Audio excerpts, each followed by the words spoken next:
Ano ang takot na meron ka? Ako po si Father Fiel Pareha at ito po ang ating segment, ang Daily Devotion ngayong panahon ng Pasko, na kung saan tayo po ay magdarasal, magbabasa at magninilay kasama ng salita ng Diyos sa buong taon. Manalangin tayo.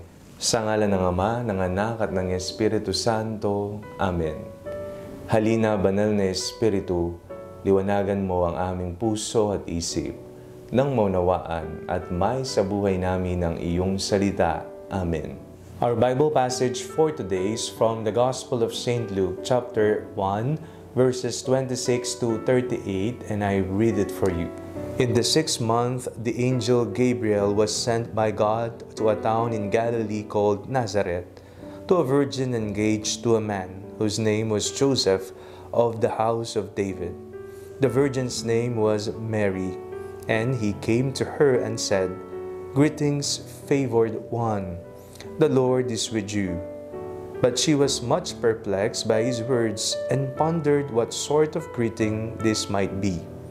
The angel said to her, "Do not be afraid, Mary, for you have found favor with God.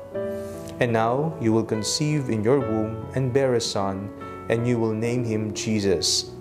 He will be great and will be called the Son of the Most High, and the Lord God will give to him the throne of his ancestor David.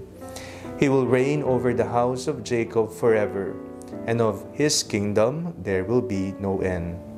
Mary said to the angel, "How can this be, since I am a virgin?" The angel said to her, "The Holy Spirit will come upon you, and the power of the Most High will overshadow you. Therefore, the child to be born will be holy. He will be called Son of God. And now, your relative Elizabeth in her old age has also conceived a son, and this is the 6th month of her who was said to be barren. For nothing will be impossible with God." Then Mary said, "Here am I, the servant of the Lord. Let it be with me according to your word." Then the angel departed from her. Maraming takot tayong nararanasan, nararamdaman. Iba't iba ang sitwasyon, iba't iba ang ating pinanggagalingan. Napagtanto mo na ba, naisip mo na ba kung saan nagmumula ang takot na ito? Marami sa atin ang takot na mawalan ng mahal sa buhay. Marami sa atin ang takot mamatay dahil iniisip nila ang kanilang pamilyang iiwan. Marami sa atin ang takot na maghiwalay sila ng kanyang karelasyon, asawa, nobyo o nobya. Marami sa atin ang takot na mag-fail sa buhay. Iba't ibang takot. Sa ating pong binasang ebanghelyo sa araw na ito, napakinggan po natin ang isa sa pinakamagandang kasaysayan at storya na mababasa natin sa Biblia. Ito po yung pagsugo ng Diyos kay Anghel Gabriel kay Maria. At nung kausapin ng Anghel Gabriel si Maria, ay doon nga ipinahayag ng anghel ang magandang plano ng Diyos. Si Maria ang pinili ng Diyos. Siya ay napuno ng grasya, punong-puno ng grasya, sapagkat siya ang magiging ina ng Diyos. Sa kanyang sinapupunan,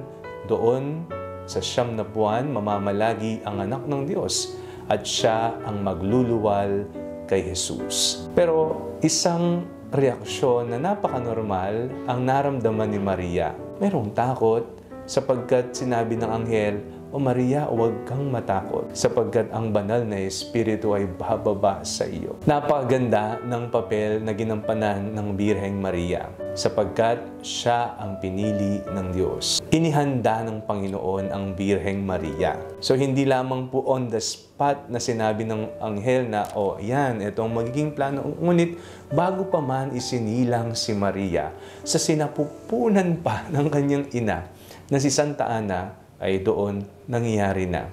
O even before the creation, Mary was already chosen to be the mother of the Lord. Kaya nga, taos-puso ang paggalang natin sa ina ng Diyos. Alam po natin, tao po si Maria katulad natin. Pero siya ay nagkaroon ng espesyal na partisipasyon sa kasaysayan ng kaligtasan ng sangkinapal. Kaya nga, ngayong araw na ito, atin pong pasalamatan ng Diyos sa pagbibigay sa atin ng isang ehemplo, ng isang halimbawa na sa panahon na tayo po ay natatakot, tayo ay mamulat nawa na kasama natin ang Diyos. At kung hindi ka pa satisfied doon sa realization na kasama natin ng Diyos, Emmanuel siya, at kung hindi pa tumimo sa iyong puso na nariyan ng Diyos, na huwag tayong matakot, lagi mong tatandaan, ang pangalan ay Jesus. God saves. Ililigtas tayo ng Panginoon sa anumang takot na mayroon tayong lahat. Manalangin tayo. Panginoong Jesucristo, iligtas niyo po kami sa lahat ng kapahamakan, sa lahat ng sakuna, sa lahat ng takot na mayroon kami sa aming mga puso at isip. Nawa ang iyong kapayapaan ang mamayani sa aming buhay. Amen. Sa ngalan ng Ama, ng Anak at ng Espiritu Santo. Amen. Huwag po ninyong kalimutang i-like ang video ito. Mag-comment po kayo and share it with your family and friends. Ang Panalangin Bago Matulog ay may sariling Facebook page na po. Huwag niyo pong kakalimutang mag-like at mag-follow dito, and do not forget to subscribe to our YouTube channel. I-click niyo lamang po ang link na nasa description ng video ito, o kaya naman po just search Father Fiel Pareha. God bless you po.